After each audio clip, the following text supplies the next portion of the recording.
Hi, and welcome to Quilting with Lori. My name is Lori Dickman. Today we're going to be starting on block number 9 of my beginning quilt class. I don't have the sampler quilt behind me right now. I have a Christmas quilt up there, but this is the quilt that we're working on for this beginning quilting class, and these are all sampler blocks where I'm teaching you different techniques. If you have not yet seen all of the others, I'm going to put a playlist link below. Make sure you go back and start at the beginning and walk your way through each of these blocks. It starts from a very simple block to the more complex. And today we're going to actually be working on our sunshine block. I've named it the sunshine block. It is one where it's kind of a combination Dresden and Drunkard's Path. It's got those elements to it, and it's going to be a lot of fun. I can't wait to share it with you. I'm going to show you 2 different ways of sewing the seam. We're going to teach you how to sew curved seams, and I hope you'll all try that. But if you would prefer to applique that down, I'm going to show you that as well. So in the PDF, there is a PDF of instructions as well as a PDF of these templates. And right now I have the templates here in front of us. I've stapled these 3 pages together. When you print these, make sure you print them at 100%. Many times printers will default to fit to page, and if that's the case, it's not going to work for your block. So make sure that you print it at 100%. And what I have done is grabbed some plastic template film, as you can see here. And we've talked about this in the past in a number of other blocks that I've taught here in this beginning quilting class. I'm simply going to take that plastic template film, lay it over the top of these templates here on the PDF. And I like to use a template marking pencil and trace onto the template. So let me see if I can find. Let's see, I have a G here. Here's a G. So what I simply did is I placed the template film on top and I traced around on the stitching line. That's the dotted lines.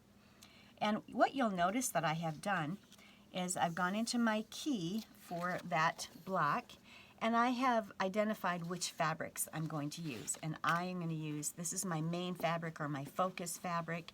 That is going to be template H. This is my pink, and this is my light fabric. And so I've identified PL, PL, PL, so that I can identify that on each one of these templates, and I'll know from which fabric I'm going to place these templates and cut them. So this is my template H, which I have traced, and I'm going to use my main focus fabric, and I'm finding a strip of the fabric, and just go through and cut widths of strips of fabric from your fabrics that you plan to use in the width that you need. And this is perfect. This happened to be a remnant that was left over. Let's see how wide this is. This is 5 inches, so it worked perfectly. So I'm going to be able to trace template A onto this main focus fabric there. So that will be template H. Now from the light fabric, what I have done is I have put an LT on those that are going to be cut from light fabric, and I've put a P from those that are going to be cut from pink fabric. So now I'm just going to separate them here. And there we go. So I have 4 that are going to be cut from pink, and I have 3 that will be cut from the light background fabric. And so I'm going to cut a width of fabric strip from these 2 fabrics. 3 1/4 inches, I believe, is as wide as I'll need to cut these strips. So I'm going to go ahead and cut a strip from the light background. That's 3 1/4 inches wide by the width of the fabric, whatever it happens to be. And I'll do the same with this. I'll start with just one strip of the 3 1/4 inch width of fabric and see if that allows me to trim or to trace all of these and cut them. I may have to cut one more strip to get all 4 of these pieces, but we will see. Let me go ahead and get those cut. So I've cut the 2 strips. I've cut them each 3 1/4 inches wide. This was as long as this strip was in that remnant, and that's really all I'm going to need. I have my B, C, and F templates placed on top of that. I'm going to trace those and cut those here in just a minute. This one is another 3 1/4 inch strip, but it is, I believe it was just about 36 inches long, so it was a little bit longer, which worked out wonderfully because I do have 4 different templates that I'm going to have to put on here and trace. When you've traced all of these, they have not been put on the template or on the page in a mirror image. So that means when we trace them on our fabric, we're either going to want to make sure that we trace them all so that they're on the right side of the fabric with the templates facing up, or trace everything on the wrong side of the fabric so that the block will go together properly. So decide what you want to do. If you can see the tracing better by putting it on the wrong side of the fabric, just make sure all of your fabrics are flipped to the wrong side and then trace your elements there. So I've decided to flip mine over so you're looking at the wrong side of the fabric, and I have placed my elements on here. I'm using a marker here in the hopes that you can see my elements as I'm tracing them. So I'm on the back side of the wrong side of the pink fabric. I have just traced D, this one is E, and here we have G. I am placing one of the straight edges along the straight edge of the fabric as well. And you'll notice there's just a very slight curve at that bottom inside, and that's where the H seam will be eventually. So here we have G, and we have A. A, G, E, and D are traced onto the wrong side of my pink. Now I'm going to trace F, C, and B onto the wrong side of my light background. I've already done my H template. I've traced it onto the wrong side of my focus fabric. There's the right side right there, there's the wrong side, and that's where I traced it. I'm going to get all of these traced and cut out, and I'll bring them back to the tabletop. One thing before I forget, I would definitely take a Mark Be Gone, some kind of a pen or pencil that won't show through to the right side of the fabric, or something that you can either iron or wash away, and mark on the wrong side of each of these templates what template it is. This one happens to be A, and they all look so similar that you'll have a hard time identifying with if it's A or G, because they're very, very close but not the same. So I would make sure that you mark on the wrong side what the template is on that fabric, and this one is G. That way, as you're sewing these together, you'll be sewing them properly and you're actually picking up the correct one. So make sure you identify on the back side of each of these pieces that you've traced and cut out the number that corresponds to that template. So since I traced my templates on the back side or the wrong side of the fabric, which just made it easier for me to see what I was doing, that means that this A template here, which is pink, is actually going to end up over here. So this is where my A is, although it's up here on the key, but it's just reverse because I have done a reverse image in the way I have done it, because I traced it on the back of the fabric, and when I cut it out, it's going to be over here. So here we have A, this one is C, this one is D. B is going to stay in the center. It's the same, doesn't matter which way you traced it. If you traced it on the right side of the fabric or the wrong side of the fabric, it doesn't matter, it will remain the same. This one is E, here we have F, and here we have G. So once you get them cut out, just identify, once you turn them over, the block basically tells you exactly how you need to lay it out. So we've got all of these. Once all of these seam allowances are sewn in here, then this background section will fit this seam allowance right here, and I'll show you how we're going to put that together. But this is exciting. We're getting to the point where the block is going to go together. So at this point I'm going to start sewing seam allowances, and you can start at either end. I'm simply going to flip this right sides together, and if you want, you can put a pin there to keep everything in place until you get it to your machine.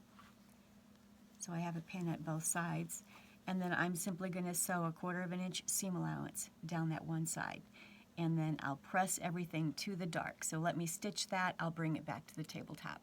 So I've stitched A to C over here. As you can see, there's the seam allowance, I'm going to flip it open. Right now I'm just going to finger press, and I'm finger pressing it to the dark.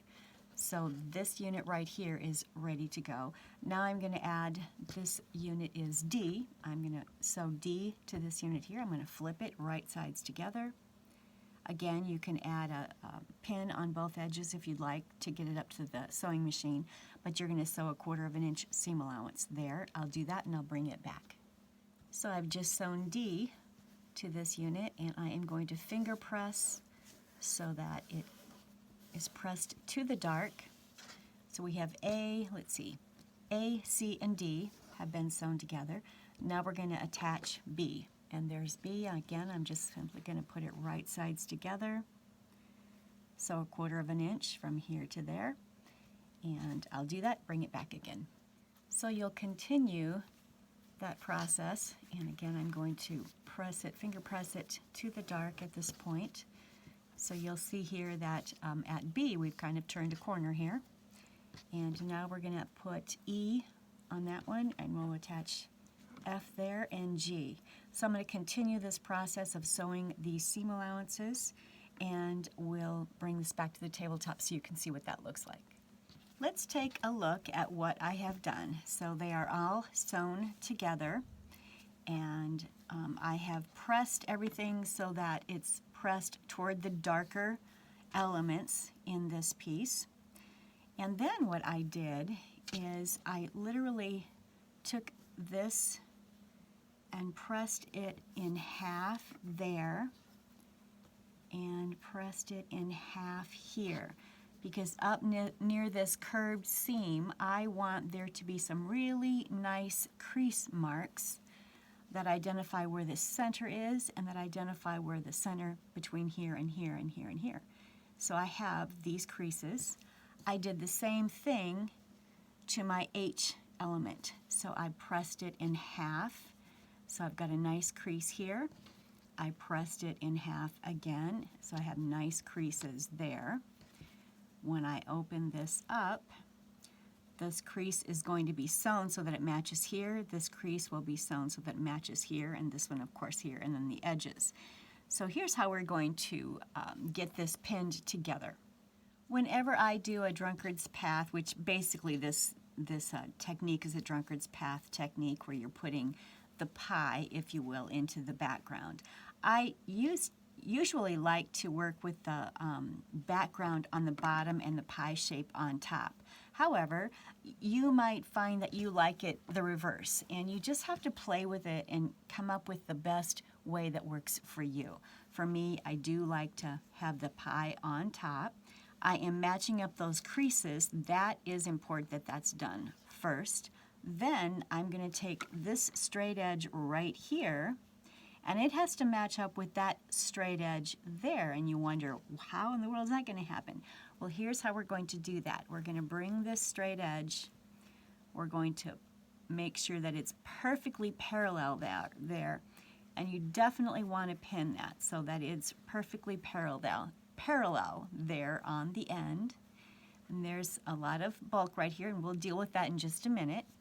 I'm going to do the same thing on this side. I'm going to take this straight edge, bring it over here, and you're seeing that I'm taking my pin and I'm just really making sure that that stays parallel on those two edges. So we've kind of got a sort of a butterfly looking thing here going. Now what we're going to do, I think I'll bring you a little bit closer so you can see better.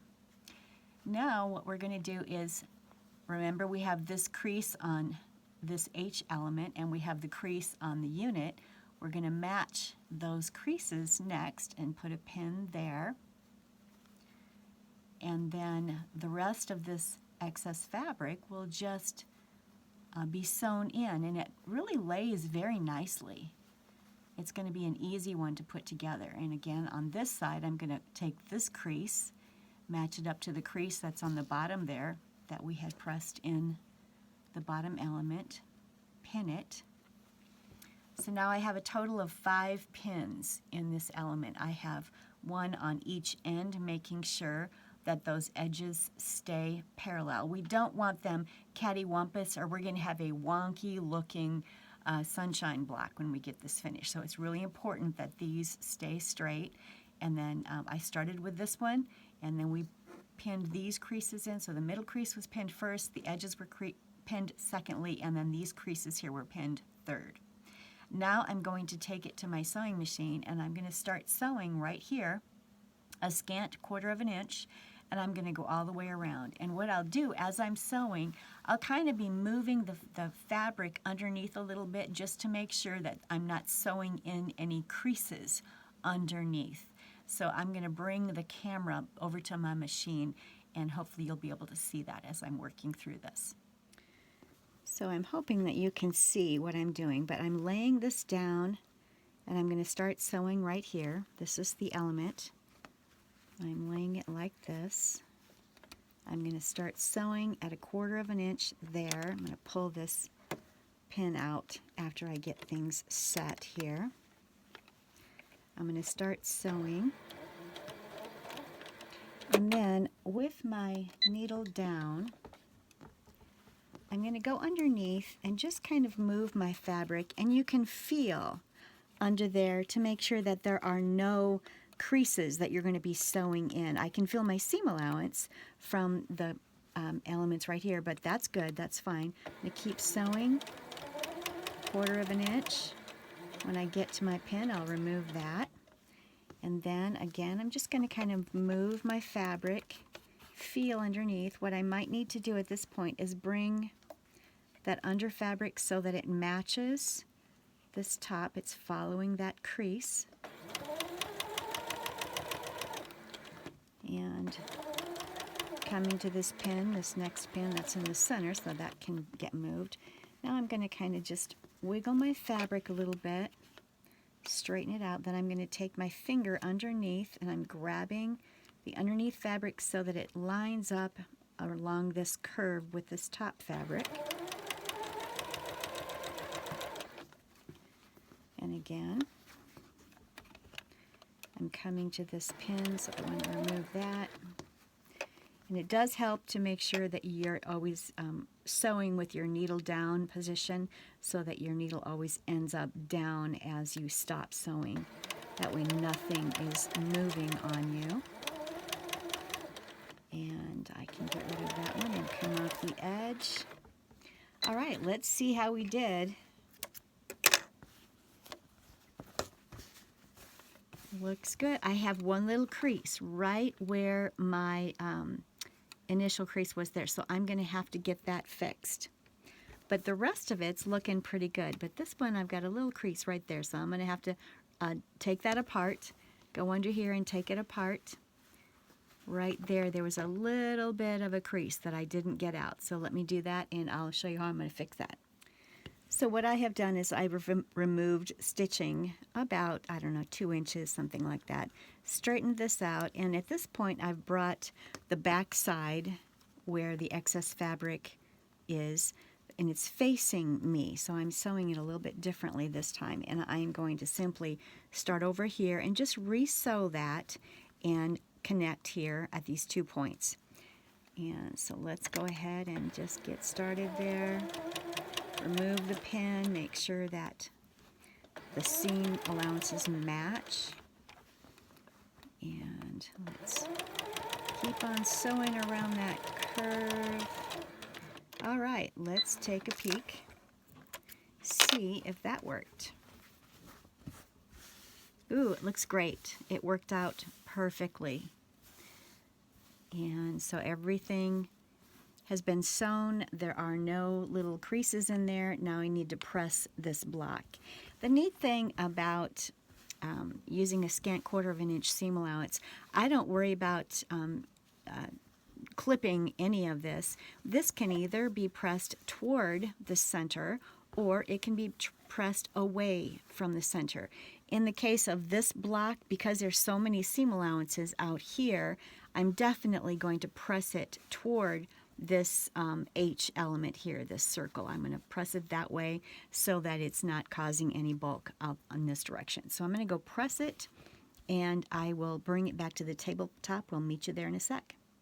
I have finished the block. I have pressed it toward the circle, And then you definitely need to square up your block to 9.5 inches. There is a lot of bias right in this area, so you're going to find some wonkiness there that you'll find yourself having to cut away as you're squaring up your block to 9.5 inches. So make sure that is done. So this is how you're going to sew in that curved seam. But let's say you don't want to sew this in, but I do hope every one of you at least tries that once. Let's say you don't want to. You can certainly just applique that element on there. So I've cut out another H. Pretend this one's not been applied there yet. And you can simply pin this on and then just use your favorite applique stitch.